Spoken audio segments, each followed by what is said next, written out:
live sobre posse. Esse tema que é tão falado, posse, uso capião. Será que todo tipo de posse podemos fazer uso capião? Então, estou convidando a todos, né, nesse momento, para que vocês venham aqui comigo, né, nessa live que hoje eu vou fazer com uma querida amiga, né, capixaba, acho que se chama capixaba, né, que mora aí no Espírito Santo, que é a doutora Vanessa Zanotti, onde ela vai conversar comigo. Inclusive, a gente estava fazendo uns bate-papos assim, bem interessantes de casos práticos sobre a questão dos tipos de posse na regularização imobiliária.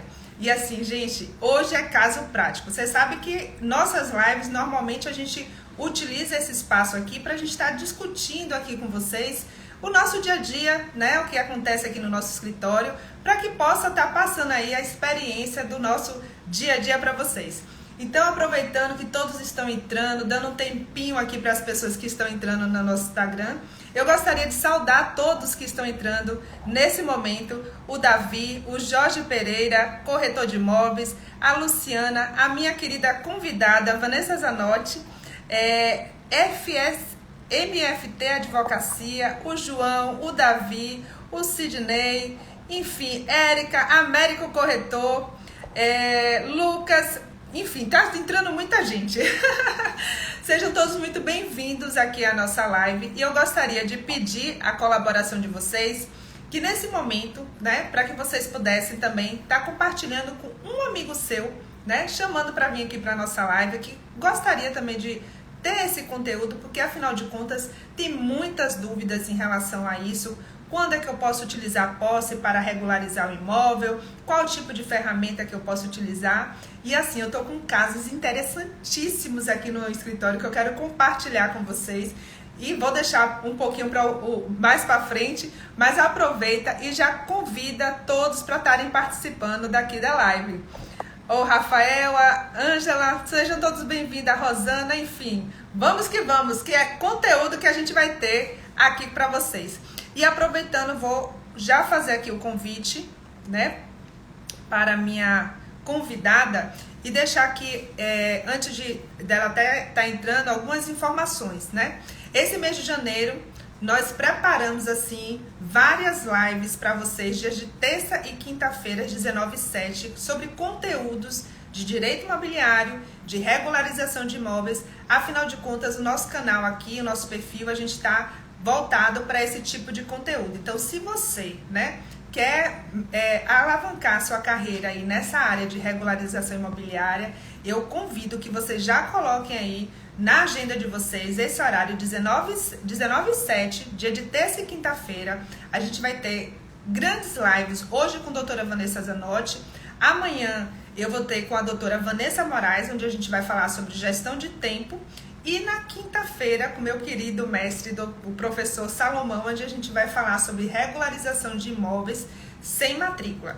Então, se vocês querem ter esse conteúdo, já anota aí para deixar na agenda essa informação, tá bom? Deixa eu tentar aqui chamar a Vanessa.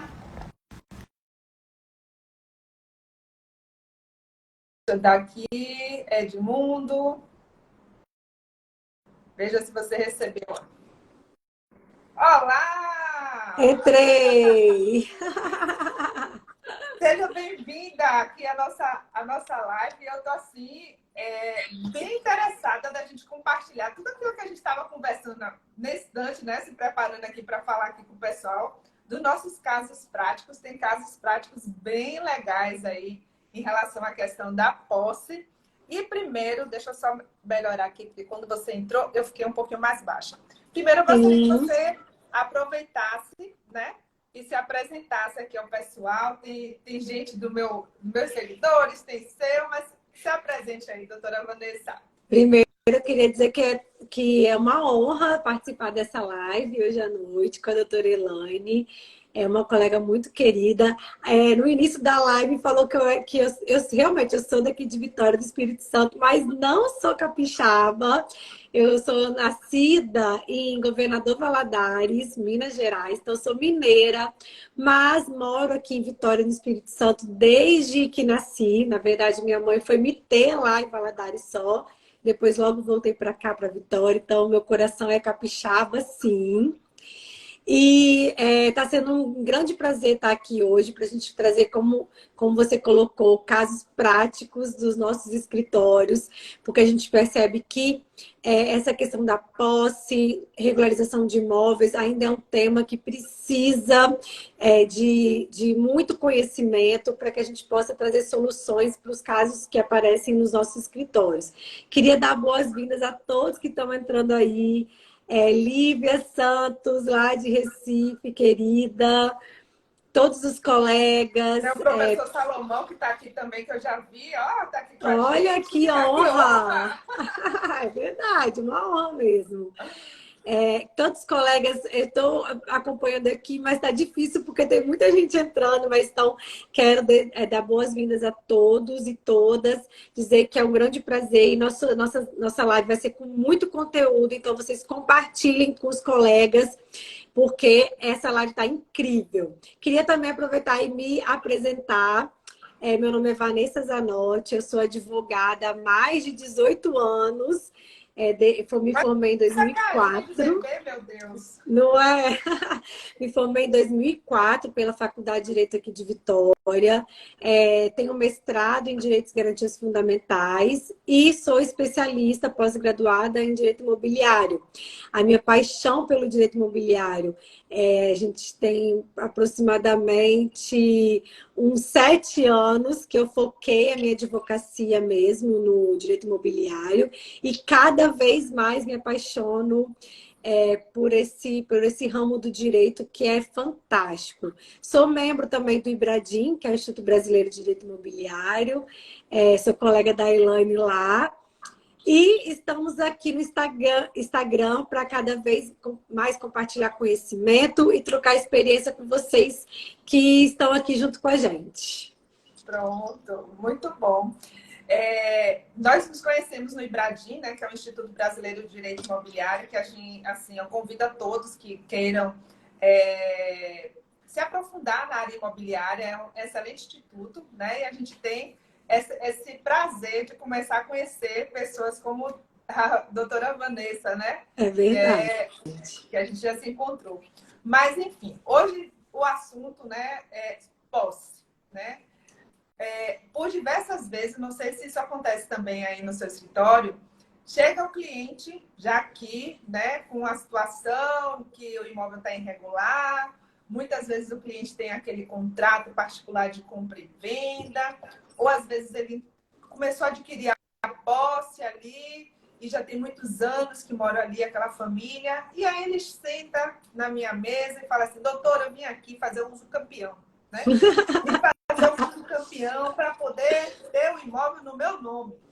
E aí a gente vai, né, verificar as técnicas, né, para ver se realmente aquela posse é passível de fazer uso campeão ou não. Por quê? As posses, apesar das pessoas, né, estarem ali usando o imóvel, as posses, elas têm tipologia, elas têm, têm situações específicas, né, que você vai poder fazer uso campeão ou não.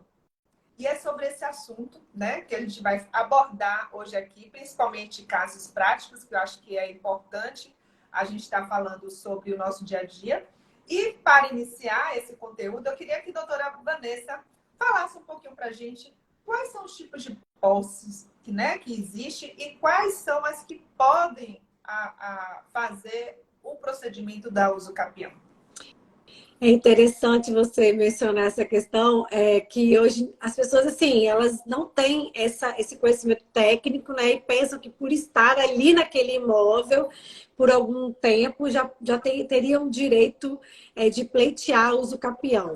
E no que tange especificamente a posse, acho que é importante a gente esclarecer o seguinte: a faculdade, né, de Direito, ela ainda é muito precária no que tange ao ensino do direito imobiliário e também da advocacia extrajudicial. Mas, no que se refere aos direitos reais, nós né, quando estudamos na faculdade, nós temos sim uma matéria específica sobre direitos reais.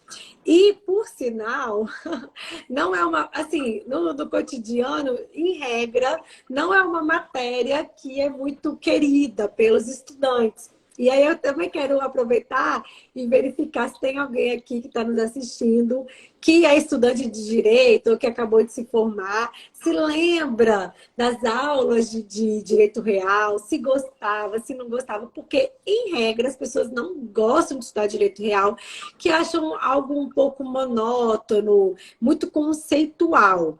Quando a gente parte do direito real e começa a estudar o direito imobiliário, e começa a ver na prática esse casamento, vamos dizer assim, a gente percebe que esses conceitos muitas vezes são fundamentais e a gente precisa conhecer.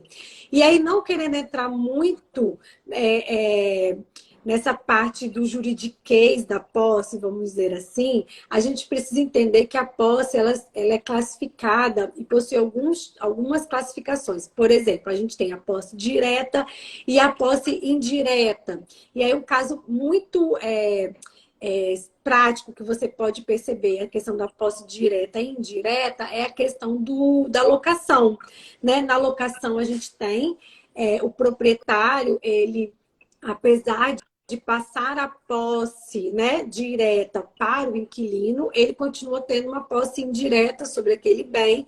Então, há um desmembramento da posse. E aí, no que tange especificamente a questão da regularização imobiliária, a gente tem que tratar a questão dos vícios da posse, né? E aí a gente começa a ter a classificação referente à posse justa e à posse injusta. E aí, dentro da posse injusta, a gente tem os vícios de consentimento. E quando algum desses vícios estão presentes, aí a gente não consegue configurar o direito da usucapião. Então, a gente tem a posse justa e injusta. Dentro da injusta, a gente tem a posse violenta, clandestina, precária, e todas essas posses que possuem vícios, elas não... em regra, elas não vão configurar o direito da usucapião. Então, passando bem de forma ampla para vocês conseguirem visualizar que existem essas classificações, né, da posse. E aí, quem quiser aprofundar, tem que ir para o Código Civil e aprofundar, estudar as teorias. E aí a gente tem as teorias da posse, a teoria de Ehring, a teoria de Savigny, saber que o Código Civil ele adota a teoria de Ehring. Então, assim, eu não quero entrar muito nessa parte mais conceitual da posse, porque eu acho que a gente está aqui para trazer casos práticos e abordar os conceitos dentro dos casos práticos, que aí a gente vai trazer a solução para vocês, como vocês podem utilizar esses conceitos quando o cliente aparecer no escritório de vocês. Acho que esse é o objetivo dessa live hoje, né? Então, vamos aos casos práticos, né? E a gente trouxe alguns casos práticos aqui, bem interessantes, que eu vou começar, né? Que a doutora Vanessa, inclusive, dá um curso sobre locação de imóveis. E aí eu vou começar com a questão da posse do inquilino, né? Existem situações aí, doutora Vanessa, que... Oi, Elaine, olha só, vamos tirar o doutora daí. Então, pronto, Vanessa, eu gosto assim. Então, vamos fazer sem juridiquês, sem muita formalidade. Isso mesmo. Então, vamos dizer o seguinte. Existem situações que o inquilino, ele pode usucapiar o imóvel, né? Daquele imóvel que ele alugou. A gente tem situações aqui, inclusive eu estou fazendo um processo aqui de usucapião, que é de um ex-inquilino, né? E aí, como a gente vai saber se o inquilino ele pode ou não usucapiar o imóvel?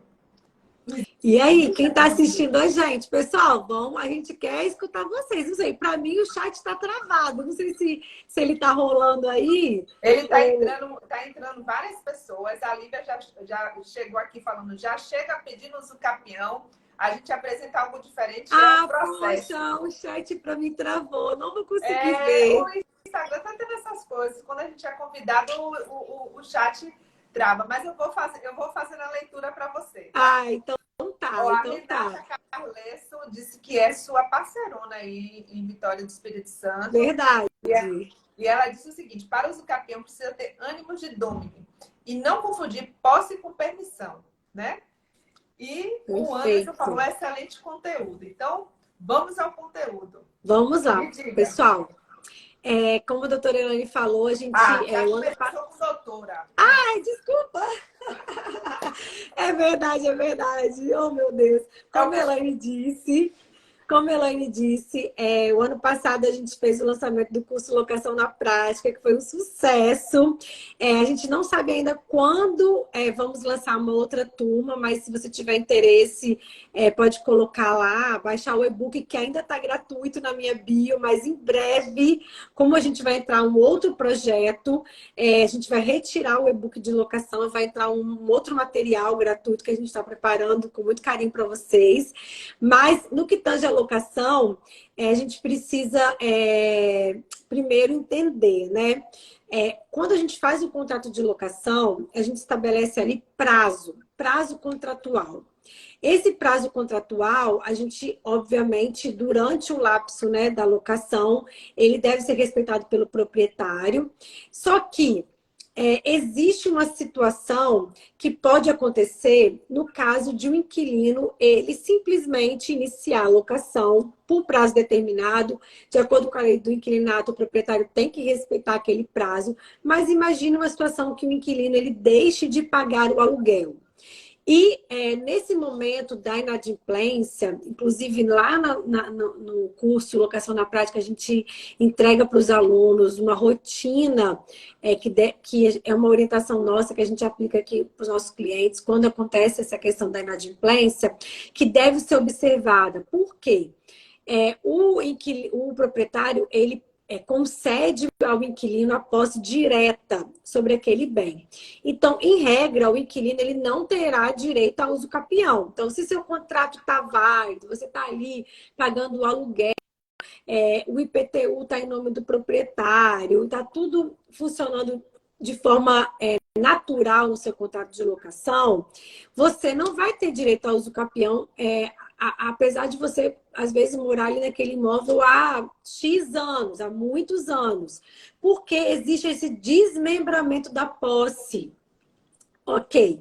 No entanto, se o inquilino, ele deixa de pagar o aluguel e o proprietário, vamos supor, não toma nenhuma medida de cobrança, não notifica, não ajuização de despejo, não ajuização de execução para cobrar o valor do aluguel, simplesmente ele abandona o imóvel ali com o inquilino. E o inquilino começa a exercer aquela posse não mais como inquilino, mas com ânimos domini, né? Que é aquele ânimo de dono, que é o ânimos que vai ensejar a possibilidade da uso capião.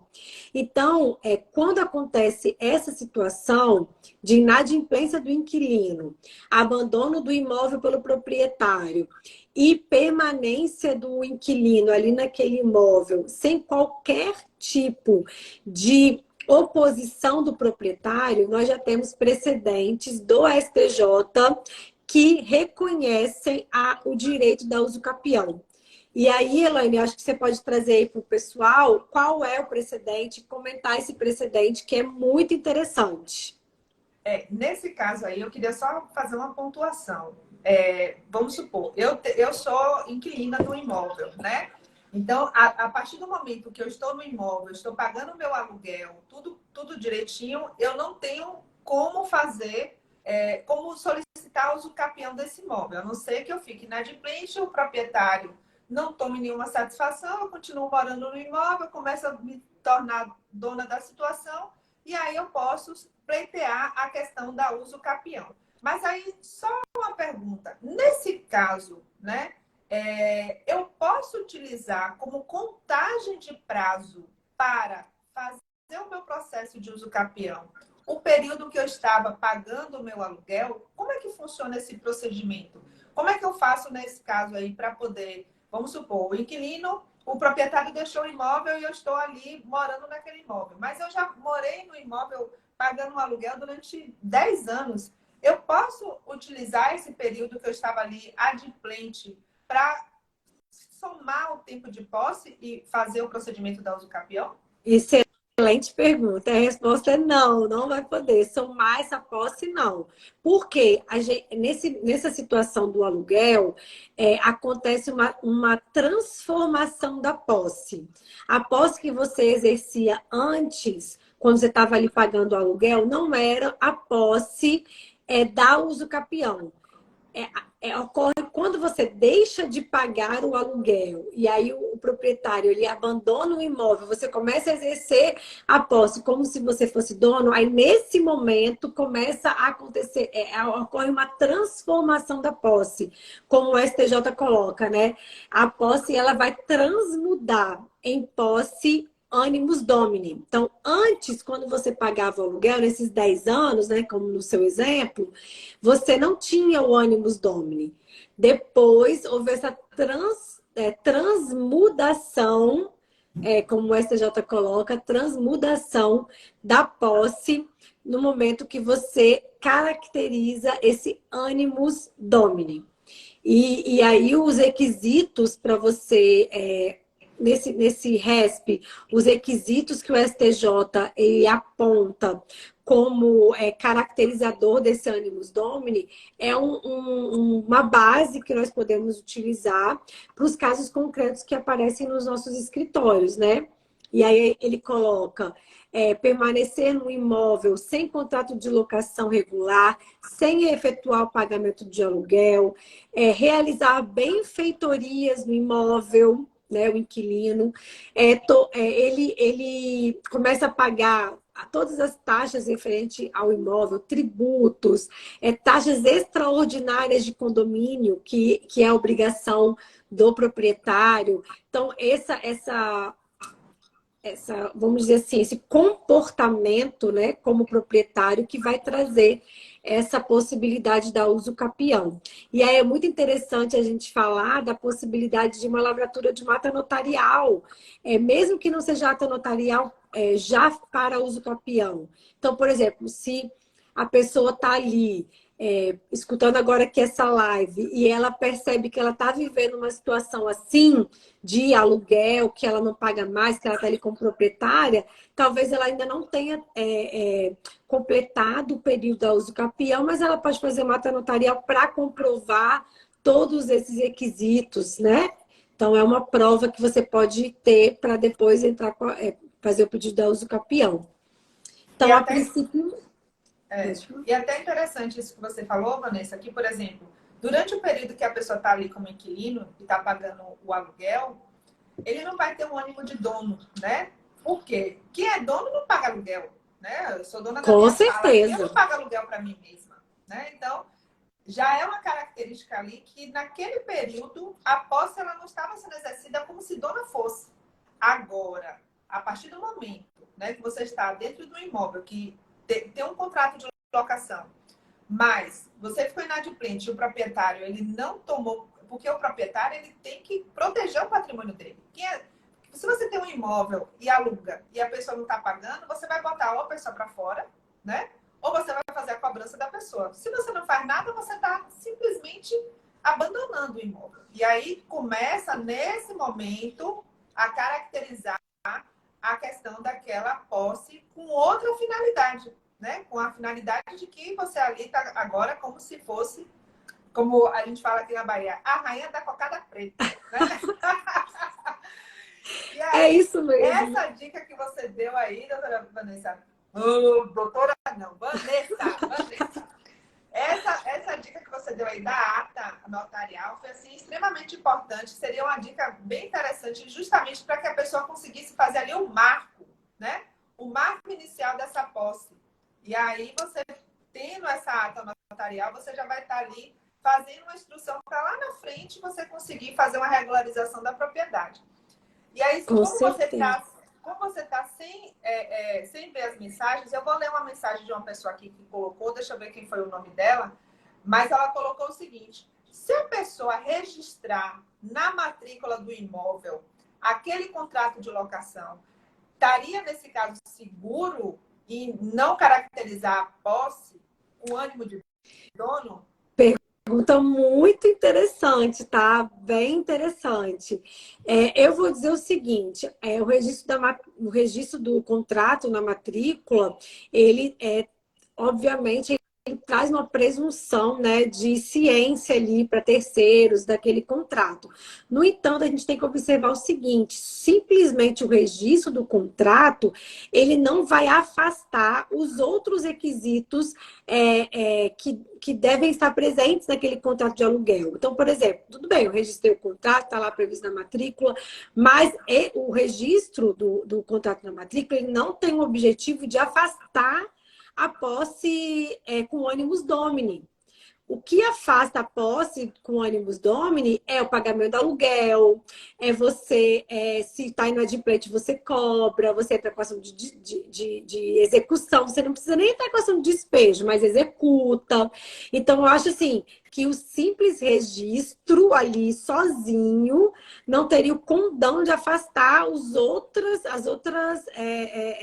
requisitos. Mas eu achei muito interessante a pergunta, tá? Porque, na verdade, o registro do contrato de locação, ele serve para dar publicidade erga omnes, né? Para todos. Exatamente. No sentido No caso de de venda contrato, do imóvel. Isso. Se você precisar, por exemplo, o direito da preferência, vamos supor que o proprietário queira vender, você tem ali o seu direito de preferência garantido.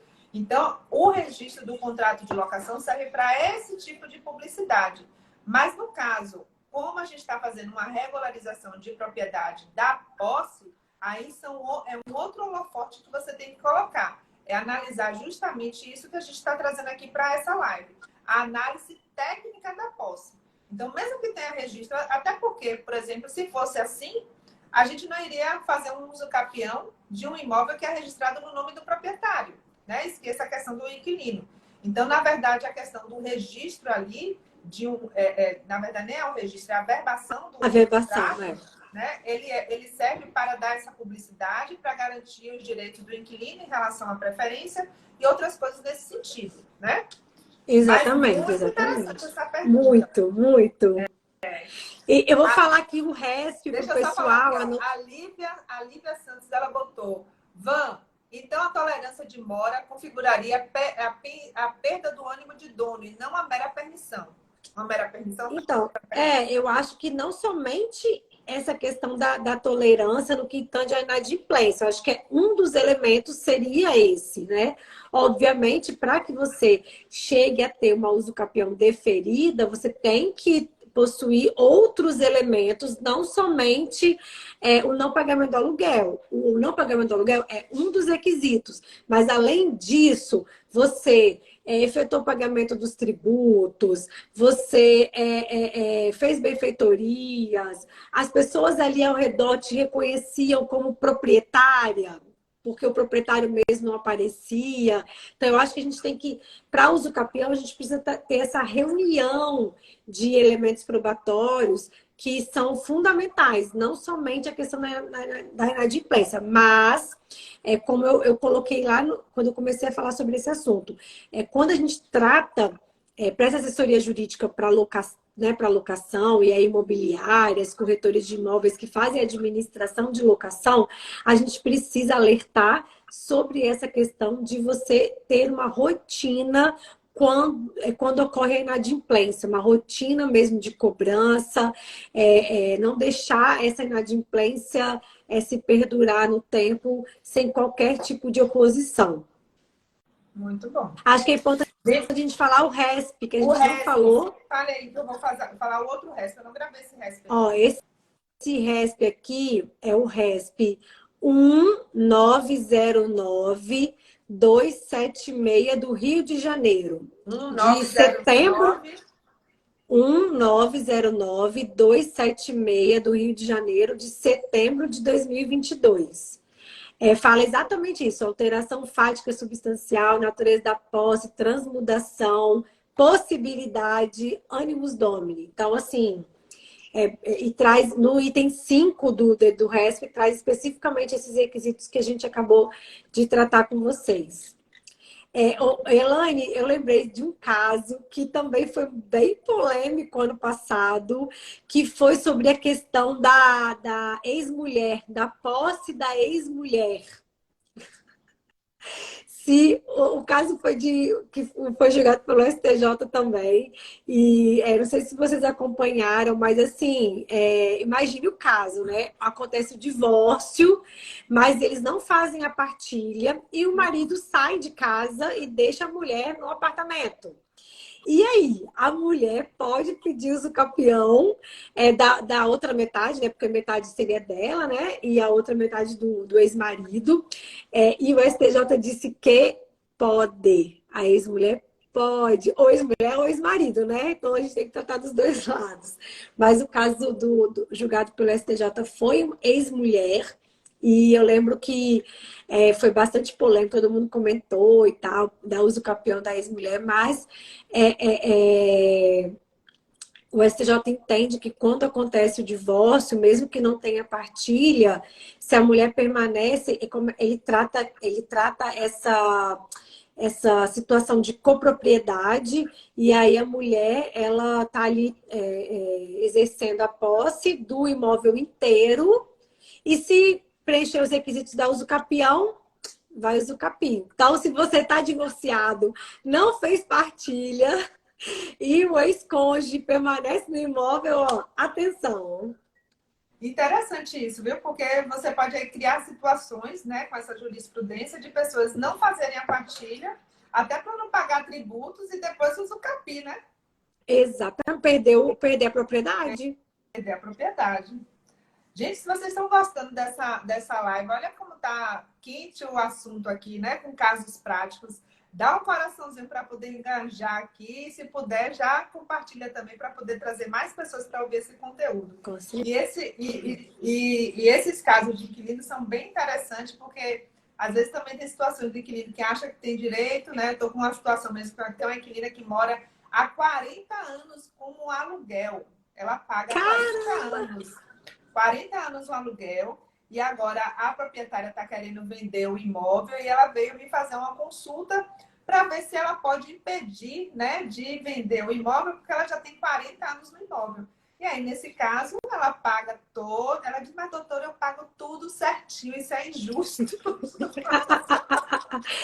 Ai, que situação, imagine, né? É injusto, eu tenho 40 anos lá pagando, eu não tenho direito no imóvel? Eu digo, não, você é inquilina, não tem. Então, compre, né? Ou senão... Eu digo, você tem direito aí de pedir a preferência para comprar, mas para usucapi o imóvel, não tem. Então, às vezes, também as pessoas pensam, né, que por ter um contrato muito antigo, ela tem esse direito.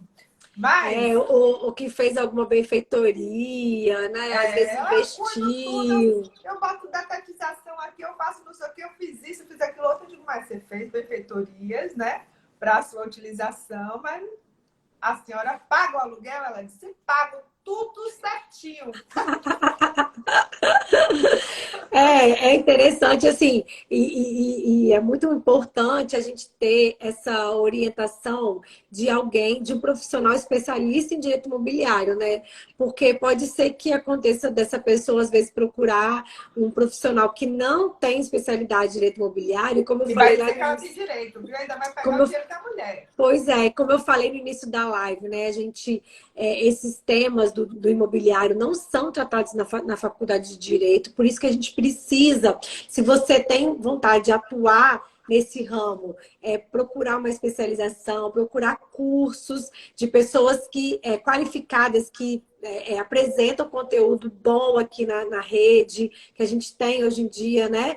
E é porque você precisa ter essa noção da sua responsabilidade no que se refere à orientação dos seus clientes. Então, até a gente estava conversando, né, Elaine, hoje sobre essa questão da responsabilidade. A gente ainda percebe muitos profissionais que atuando no mercado imobiliário que não tem essa consciência. E aí eu já peguei vários casos aqui de prejuízos, com prejuízos enormes, né, monetários. E aí, às vezes, a gente, quando começa a atuar, não consegue reparar 100% o dano que a pessoa sofreu. E é muito triste quando a gente percebe, porque tratar de imóveis, muitas vezes é você tratar do sonho da pessoa, né? Tratar ali daquela vida. Eu digo que eu trabalho com sonhos. Sim, Eu sim. adoro.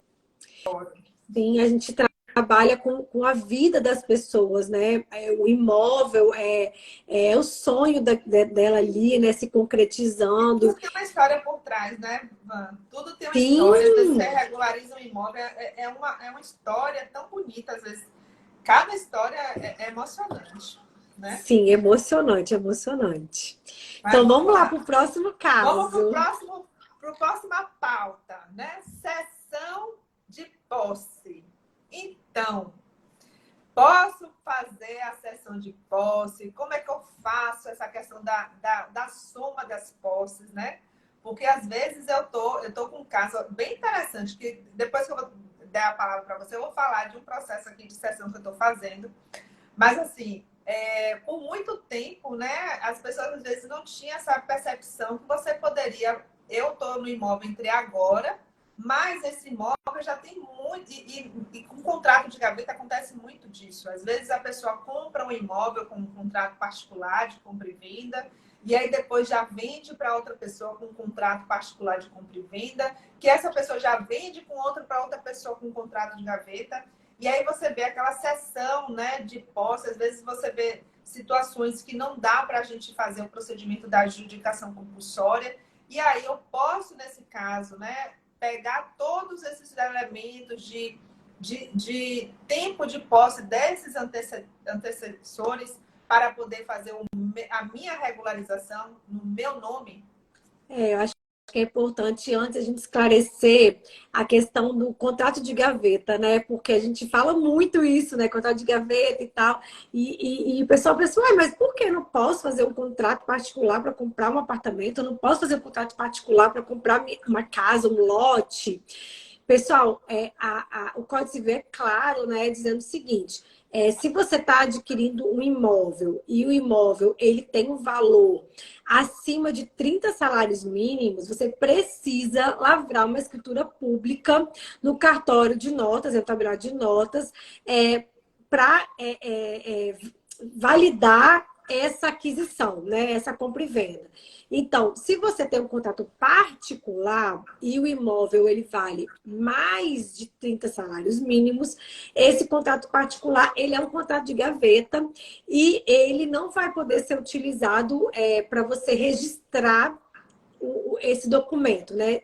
Então, a gente precisa entender que para você ser proprietário, como que eu sei que eu sou proprietário? Eu moro aqui há tanto tempo, eu tenho um contrato particular, eu não sou proprietário? Pessoal, proprietário é quem está registrado na matrícula do imóvel. Então, todo imóvel ele possui uma matrícula. Vamos trabalhar com a regra mais fácil, né, Elaine? Todo imóvel ele possui uma matrícula e nessa matrícula tem a identificação do proprietário.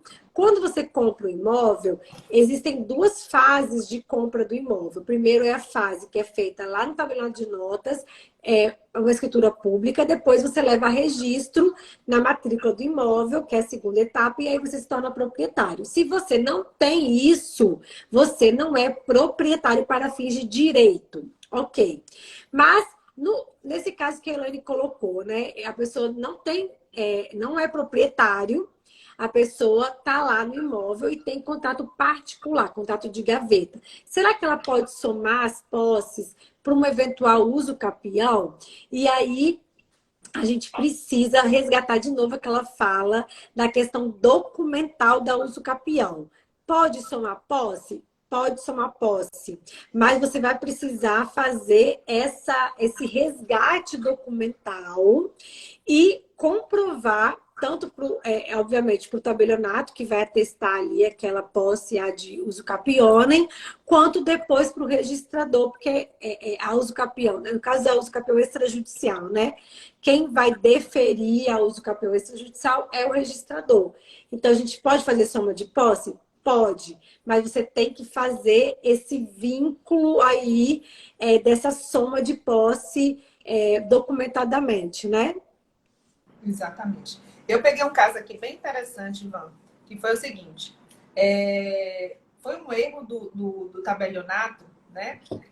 Tinha uma pessoa que não era proprietária do imóvel, ele era posseiro, e aí ele fez o seguinte, ele foi no tabelionato de notas, isso há muito tempo atrás, né? Em 2001, ou seja, 21 anos atrás. A gente sabe que antigamente os registradores, os tabeliões, às vezes tinha essas situações. A gente pega, né, documentação que não está tecnicamente correta. E aí o tabelião pegou e fez uma escritura de compra e venda, sendo que quem estava vendendo não era o proprietário que estava registrado lá na matrícula do imóvel. Era a pessoa que morava no imóvel. Então ele foi lá, levou a documentação e disse, olha, eu sou o proprietário desse imóvel, eu quero vender. Aí o tabelião pegou e fez uma escritura, que tecnicamente está errada. Aí, resultado, passou-se um tempo, esses proprietários que não são proprietários, ele estava lá com a escritura, o que ele fez? Ele quis doar esse imóvel para a filha. E aí ele foi no tabelionato de notas, né? Já com a escritura, onde o vendedor não era o vendedor, era o posseiro, e foi lá e fez a escritura de doação para a filha. E, pasme, além disso, pediu que fizesse reserva de usufruto. E o tabelião fez a reserva de Gente, isso é a prática, tá? O que a gente está falando aqui, vocês não vão encontrar em livro nenhum. Isso é a vida real, do jeito que ela é. E aí, esse pessoal pegou, fez a escritura pública, doou para a filha, fez a reserva de frutos, guardou lá na pastinha, não levou para cartório de registro, tá? Então, ela ficou com a escritura de compra e venda que ela comprou e a escritura de doação que doou para a filha. Tudo isso na gaveta. É um instrumento público? É. Mas concorda que não vai conseguir registrar? Não vai conseguir registrar. E aí ela tem 20... Isso foi em 2001, hoje a gente está em 2023. Eu atendi ela no final do ano passado. Doutora, eu não consigo registrar a minha escritura. Eu tenho a filha que te procurou foi a filha? A filha. Doutora, eu preciso... Já passei por vários advogados. Eu não sei mais o que eu faço. Eu estou com minha escritura na mão, eu não consigo registrar. Esse cartório de registro é uma burocracia. Enfim, aí eu digo, ai, meu Deus do céu, como é que eu vou regularizar esse imóvel? E aí, o que eu fiz? Eu digo, gente, aí calma, respira, né? Primeiro você tem que mostrar autoridade, né? Vamos fazer o seguinte, o que você tem de documentação que a gente possa comprovar, né? A questão desse tempo de posse. A mulher veio com uma sacola, eu digo, pode trazer. Porque a gente que trabalha com documentação imobiliária, a gente vira arqueólogo, né? A gente abre a mesa aqui, investigador, detetive. Vai pegando assim, os documentos e vendo o que serve. E aí eu fiz, né, vi toda a documentação que ela tinha durante todo esse período e toda a documentação, tudo era em nome dos pais. Uhum. Como é que eu vou regularizar o imóvel no nome da filha, já que a documentação comprobatória que eu tenho é em nome da mãe e do pai? Porque, para todos os efeitos, na cabeça dele, eles eram usufrutuários. Entendeu? Então, o que eu fiz para poder fazer a instrumentalização do meu processo? Para você ver como é que é importante a gente ter o conhecimento técnico da posse. Eu peguei, fiz a instrumentalização toda do processo com a documentação do pai e da mãe, que era o que eu tinha, né? Sim. Essas escrituras públicas eu peguei, utilizei como se fosse um contrato de gaveta, porque, na verdade, apesar de ser um instrumento público, tecnicamente ele é ineficaz em relação à questão jurídica, mas eu utilizei ele como se fosse um instrumento particular.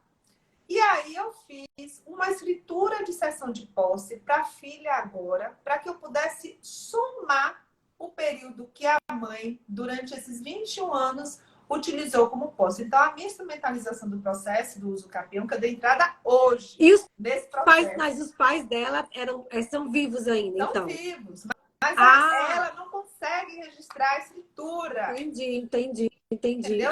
Perfeito. Então, o que eu fiz? Eu peguei, instrumentalizei todo esse processo, a cadeia toda sucessória desse tempo de posse, tudo no nome dos pais, e depois eu fiz a escritura de cessão. E aí, a minha cliente, na verdade, ela tem uma posse nova, porque a posse dela está se iniciando agora em 2022. Mas eu Sim, estou utilizando aí os 21 anos que os pais dela tinham ali aquela posse com aquela documentação. Então, olha que legal, exatamente. né? Perfeito, Você, perfeito. você E olha fazer só esse que conhecimento. ela relatou que ela passou na mão de um monte de profissional, né, de advogada, que não soube dar a solução para ela, colocou culpa no cartório de registro, coitado, que não tinha nada a ver com o assunto. E graças a Deus que ela conseguiu chegar até você, que trouxe a solução para o caso concreto. Então, essa questão a gente vê muito, porque é uma realidade os imóveis irregulares no Brasil, né? A gente sabe que acho que acho que passa de 50%. Se a gente for pegar o Brasil inteiro, a gente possui a maior, assim, metade dos imóveis eles estão em situação irregular. Então, como é importante a gente ter esse conhecimento para buscar a regularização. Por quê? Pessoal, regularizar imóveis significa você aumentar o valor do imóvel em torno de 60%, 70%. Então, você imagina, se hoje a pessoa mora no imóvel irregular, ele vale X. Se você consegue regularizar, você coloca mais 70% em cima do imóvel. Então, se a pessoa daqui a pouco pretende vender o imóvel, ela só vai conseguir ter esse valor cheio do imóvel se ele tiver regular. Até para o comprador, se quiser alienar, vamos supor, o comprador não tem condição de pagar à vista, ele quiser utilizar uma instituição bancária para alienação fiduciária, ele só vai conseguir se o imóvel estiver irregular. Então, você tem que pensar o seguinte, olha, se eu estou vivendo num imóvel irregular e se um dia eu precisar regularizar, você precisa de um tempo para regularizar. Então, você não vai conseguir, na mesma hora, conseguir regularizar. Então, você precisa fazer esse procedimento antes. Antes, porque senão você vai perder dinheiro, com certeza. Deixa eu só fazer aqui algumas pessoas que perguntaram, como você não está vendo. Não, O Ingro Paiva, ele falou o seguinte. Cadê, meu Deus? Cadê? Ingro. A escritura deve como justo título, nesse caso aí, a escritura, eu coloquei como justo título, mas para mim é indiferente. Porque nesse caso aí, ela já tem 21 anos que está na o posse do prazo, imóvel. Então, se ela já tem mais de 21 anos na posse, né? Ela já é usucapião extraordinário. Então, independe aí de ter justo título. Mas se fosse, no caso, uma posse mais recente, eu entendo que seria um justo título. Você entende assim, Vanessa? Sim, eu entendo porque, na verdade, a pessoa ela não tem conhecimento se aquele, na verdade, ela procurou um tabelado de notas confiando na fé pública daquele documento, né? Então, se ela não tinha nem conhecimento que aquilo ali não era válido, porque o proprietário não era o proprietário, quer dizer, quem estava vendendo não era o proprietário registral, não sei, acho que a princípio a gente poderia utilizar como justo Eu título. utilizaria pela questão assim, de que, de certa forma, o Estado teve uma parcela de culpa nesse sentido, porque o tabelião ele dá a fé pública ali, né? Daquela situação.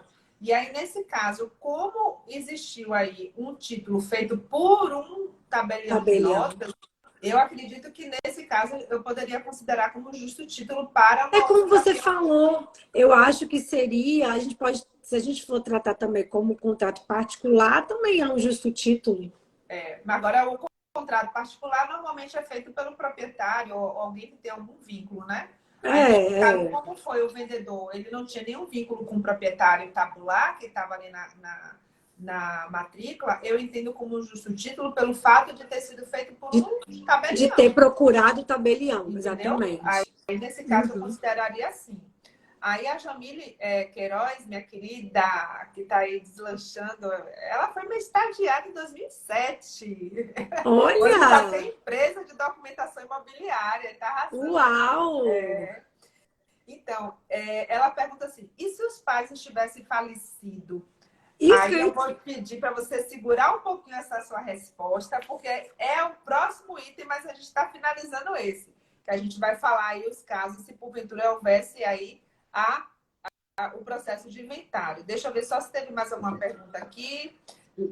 Líbia, nossa querida colega, disse assim: meu sonho é que todo cartório também nos contratasse para assessoria jurídica. Já pensou? E o Igor falou assim: tem uma dúvida interessante sobre o uso de posse do antecessor. O proprietário formal do imóvel vende parte do imóvel por meio de contrato particular. Podemos usar o tempo da posse do proprietário? Ele vendeu parte do imóvel? Ele vendeu. Vamos supor, vamos tentar ver se a gente consegue entender essa pergunta. Vamos supor que eu tenho um terreno, né? Um terreno de 3.000 metros, né? E aí o proprietário vendeu um pedaço daquele terreno, não desmembrou, vendeu 500 metros quadrados daquele terreno. Seria mais ou menos nesse sentido. O proprietário formal do imóvel vende parte do imóvel por meio de um contrato particular, ou seja, ele não desmembrou nem nada, fez um contrato particular, que acontece muito disso. Podemos usar o tempo da posse do proprietário? Eu acredito que não. Porque, na verdade, também acho que não. você vai ter que considerar a posse de quem está comprando ali como uso. Porque o proprietário, ele já é proprietário, entendeu? E aí, nesse caso, vai se caracterizar a posse mansa e pacífica daquele pedaço de chão a partir do momento do comprador. Você entende assim? Até mesmo porque a uso capião desse comprador, ele vai requerer em face do proprietário que vendeu para ele. Então, exatamente. Não tem como utilizar a posse do proprietário, porque a posse do proprietário, ele era proprietário. Sim. Ele tinha um ânimo de dono dele. Sim, né? Sim, com e certeza. Aí, nesse caso, para você fazer o requisito do uso capião, você tem que ter um ânimo de dono seu. Sim, sim, com certeza. Diferentes aí, né? O Jeff Menezes, ele pergunta aqui: Vanessa, a pessoa não paga em dia o aluguel e está tentando de várias formas pegar a casa da pessoa que alugou para ela e para a família dela, por conta do locador morar fora do estado. Ela consegue? Aí, foi o que a gente conversou. Se o proprietário, né, o locador que mora fora do estado, mesmo ele morando fora, ele fala assim, ó, isso a gente respondeu no início da live, a live vai ficar salva. Vamos para frente, mas a gente até respondeu isso. Deixa eu ver se tem mais uma pergunta aqui. Igor Paiva, geralmente usamos o tempo de posse de outro possuidor. Exatamente. Nesse caso, usar o tempo de posse do próprio proprietário, não. Você vai utilizar a seção de posse que a gente está falando aqui, é a cadeia sucessória de possuidores. Possuidor, exatamente. Concorda? Exatamente. A Lívia disse que descarregou o celular dela pessoal e ela correu para o celular do escritório e já entrou na live para não perder o conteúdo. Maravilha, maravilha. Eu tô adorando. Ai, pena que eu tô sem conseguir ler os comentários, né? Mas tá ótimo. Pronto, vamos lá. E indo para a próxima pauta, né? Que já são 20 horas, mas essa pauta é interessantíssima. Que vai responder, inclusive tem RESP, que a gente vai falar no final da live, para vocês anotarem. E já vai responder a pergunta da Jamile. Sucessão hereditária. E se essa pessoa tivesse morrido, né? Esse caso desse meu cliente, se nesse baragolé aí a pessoa morreu, e aí, como é que faz para regularizar o imóvel no nome da filha? Me diga aí, Vanessa. Tanto que foi a primeira pergunta que eu fiz para você, né? Quando você estava contando o caso, eu falei, mas os pais então eram vivos? Aí você falou, sim, eles são vivos ainda. Eu falei, então tá bom, menos mal. Menos mal assim, porque quando se ocorrer o falecimento, aí você precisa analisar com mais critério, porque a gente pode dizer que nós temos duas respostas, né, para essa situação. E aí você, como especialista, vai ter que escolher o caminho mais adequado para o seu caso concreto. E aí, quais são as duas respostas, né, que a gente pode utilizar? Primeiro é a gente fazer um inventário mesmo da posse. E aí já tem precedentes do STJ, na jurisprudência pacífica, reconhecendo a possibilidade de você fazer partilha de direito possessório. Exatamente. Então, se você tem a posse e ocorre o falecimento, uma das opções é você fazer a partilha do direito possessório. E aí, daqui a pouco, a gente vai falar o RESP. E a segunda opção que você possui é, vamos supor, a herdeira, né, continua ali exercendo a posse sobre o imóvel.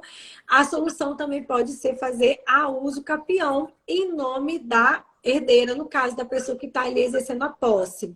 Inclusive, até um caso que a gente está trabalhando nele agora, a gente está fazendo um levantamento documental, numa situação assim, que a mãe faleceu há muitos anos, acho que tem mais de 10 anos, e a filha única, ela continuou exercendo a posse sobre aquele bem imóvel. Então, ela nos procura agora, no ano passado, na verdade, para regularização. Então, a gente fez todo o estudo, a análise da documentação e chegamos à conclusão que, para o caso dela, seria a resposta adequada realizar a uso capião. E a gente está fazendo agora o levantamento documental para dar entrada no requerimento da ata notarial para uso capião. Então, a gente tem duas possibilidades e é você, especialista, quem vai decidir o rumo e a solução para o seu cliente. Ô, Van, será que vai dar tempo da gente contar aquele caso que eu estava te falando aqui do escritório, que eu estou fazendo um processo de regularização de um imóvel de um cliente que o proprietário é da época da pós-abolição da escravatura? Será que vai dar tempo? Deixa eu ver se o pessoal vai querer ouvir essa história, né? Eu estou aqui regularizando o imóvel e aí eu descobri que o proprietário é um ex-escravo da época da pós-abolição. Perfeito! Se vocês quiserem que eu conte essa história, né? Dá um coraçãozinho, né? Faz um aviãozinho, diz se vocês querem ouvir ou não, porque aí eu conto, mas vamos lá. Fazer um hashtag, conta Elaine, conta Elaine, conta Elaine. Hashtag conta Elaine essa história. Mas é interessante, né? Porque a gente tem aí a questão, falando um pouco só dessa questão da Vanessa, nesse sentido que se você faz a uso capião, né? Faz a uso capião antes do inventário, ou posterior ao inventário, você vai ter que depois fazer a regularização desse imóvel, você vai fazer a partilha da propriedade, né? A partilha da propriedade. Da posse. Perdão, desculpe. A partilha da posse, né? A partilha da posse. Depois que vocês fizerem a partilha da posse, você vai fazer a regularização. Perfeito. E aí, nesse caso, eu tive uma situação aqui que eu fiz exatamente assim. Eu fiz o inventário, né? Com direito possessório, informando que existia o direito possessório. E, posteriormente, eu fiz a regularização desse imóvel. Nesse caso, como eu tinha um contrato, eu fiz através de um processo de adjudicação pelas vias judiciais, que na época não tinha ainda pelas vias extrajudiciais, que agora a gente tem, né? Mas, nesse caso aí, eu sou mais a favor de fazer o inventário, fazer a partilha, porque senão você, às vezes, fica demorando de fazer esse procedimento, né? E depois você regulariza. Normalmente, eu utilizo esse procedimento. Deixa eu ver se o pessoal quer ouvir aqui a história. Estão dando hashtag aí, conta Elaine, conta Elaine? Aqui, ó, conta, eu quero ouvir, conta, eu quero ouvir, conta, eita, quero sim, se puder ver depois a caixa de perguntas aqui. Pronto, depois eu vou deixar uma caixa de perguntas no meu story, tá? Para vocês fazerem perguntas sobre posse que a gente não conseguir falar aqui, mas assim, deixa eu contar aqui essa história, porque eu fiquei emocionada. Antes de você contar, só para dar um suspense pro povo, vou falar para vocês agora o RESP, que a gente acabou de mencionar sobre a partilha de direito possessório. Então, o RESP, anotem aí, é o 1984847 de Minas Gerais. E aí o STJ é claro que a ministra Nancy Andrighi fala que claramente, ó, a partilha imediata, direitos sucessórios, ela vai decorrer da sucessão hereditária. Então, ó, tranquilo você fazer essa partilha de direito sucessório. E aí, obviamente, direito possessório. E aí, obviamente, como a Elane colocou, depois você faz a regularização do imóvel, né? Regularizar a posse. Então, vamos lá, Elane, conte Vamos aí a lá, deixa eu história. contar essa história. Então, eu estou com um cliente aqui que veio me pedir assessoria para fazer a compra de uma área grande, uma área rural, né? E Antônio passou aqui uma mensagem. Daqui a pouco, olha, eu a área rural. E aí, na verdade, eu comecei a fazer a due diligence em relação a esse cliente, né?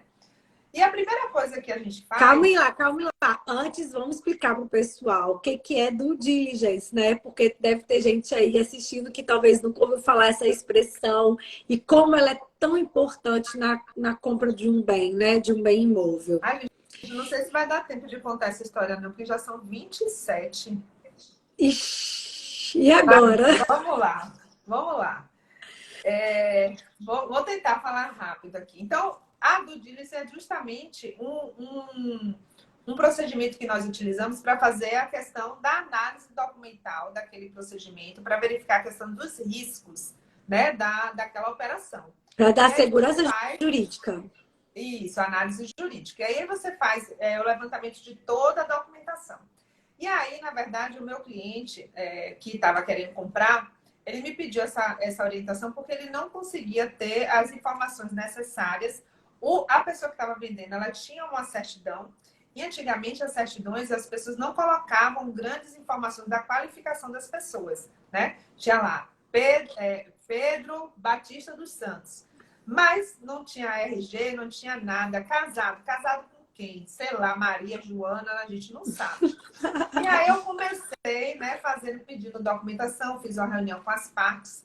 E resultado, nesse decorrer do tempo, a gente verificou que a pessoa que é o proprietário tabular, ele nasceu na época de 1800 e alguma coisa, que foi logo depois, a abolição foi em 1888, né?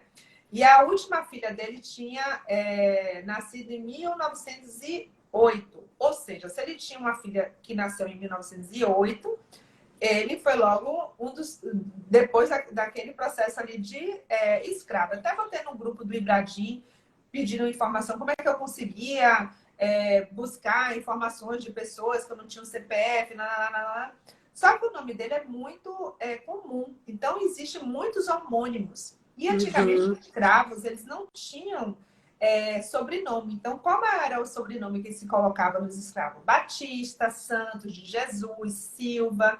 São sobrenomes que se davam às pessoas, né? Que estavam ali pós a abolição. E esse meu cliente tinha um desses nomes. E aí, como é que vai buscar essas informações dessa pessoa para a gente poder fazer a instrução do processo? E aí, nesse caso, nessa época, não se tinha cartório de registros cíveis dos escravos. Eles eram registrados aonde? Nas igrejas, né? Onde é que tinha... Onde é que morreu? Ou Detetive, seja, Elane. eu comecei a ficar assim, fascinada. Cada hora que eu ia pegando as coisas, eu ia ficando fascinada. Mas o que eu utilizei? Eu precisava trazer uma segurança jurídica para o meu cliente, eu precisava fazer o processo do meu cliente, e para isso, né, eu precisava dar aquela segurança. Não adiantava ficar também na empolgação de ficar analisando tantas coisas. Então, o que eu fiz? Eu peguei todos os elementos, né, do que eu tinha conseguido fazer de levantamento de certidões, de todos esses ancestrais, né? E se eu fosse fazer o processo de inventário desse povo todo, ia ser uma complicação danada. Então, eu fiz justamente esse processo de cessão de posse, tempo de posse, né? Quinta-feira eu estou indo fazer uma ata notarial, que é um instrumento hoje jurídico maravilhoso que a gente tem, para justamente fazer a comprovação, a fé pública dessa posse, desse tempo, desse lapso temporal.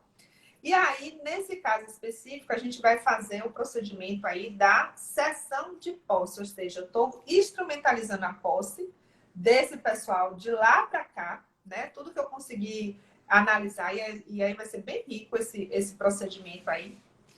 E aí, para poder utilizar o uso capião, eu preciso demonstrar o óbice, né? Por que que eu não estou fazendo um processo de inventário? Eu não estou Sim, conseguindo fazer um processo de inventário porque eu não tenho elementos, né, de certificar que o João, né, que eu estou ali trabalhando, não é um homônimo, né? Não é esse processo. Então, eu estou fazendo esse procedimento dessa forma de regularização e utilizando justamente essa questão da sucessão de posse de todos os ancestrais desse cliente que está vendendo, que foi da mãe, do pai, do não sei o que, até chegar o proprietário tabular.